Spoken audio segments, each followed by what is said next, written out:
Hello, আসসালামু আলাইকুম। ঈদ চলে আসছে, ঈদের শপিং শেষ, আবার কারো শুরু। আবার কেউ কেউ বা মান অভিমান করে বসে আছে, বাবা মা তাদের চাহিদা অনুযায়ী শপিং করতে দিচ্ছে না। এটা কখনো করবা না। এটা একটা পর্যায়ে যে বাচ্চারা আত্মহত্যা করে। বাবা মাদেরকে বলছি, আপনারা কখনো বাচ্চাদেরকে তাদের চাহিদা অনুযায়ী দিতে না পারলে খারাপ ব্যবহার করবেন না, ওদেরকে সুন্দরভাবে বুঝাবেন। কারণ জানেন না তো, কেউ কেউ আত্মহত্যা করে। আত্মহত্যা করা মহাপাপ। বাচ্চাদেরকে বলছি, তোমরা কখনো এরকম করবা না।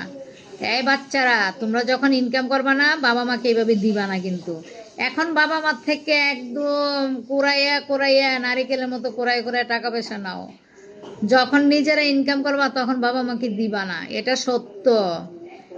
99% লোক ইনকাম করে বাচ্চারা।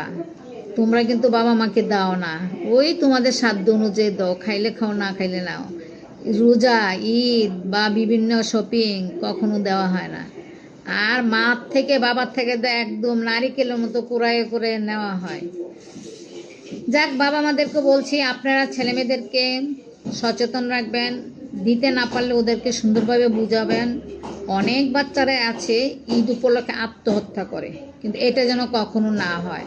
আপনারাও সচেতন থাকবেন। আর ছেলে মেয়েদেরকে বলছি, তোমরা বাবা মার দুঃখে কষ্টে সুখে শান্তিতে তাদের সাথে শেয়ার করবা। ওকে বাই, আল্লাহ হাফেজ, ভালো থাকবা। আমি একজন মা, আমারও ছেলেমেয়েরা আছে। সব ছেলেমেয়েরা সমান না, অনেক বাচ্চারাই দেখি আত্মহত্যা করে। এটা কখনো করবা না। Okay bye.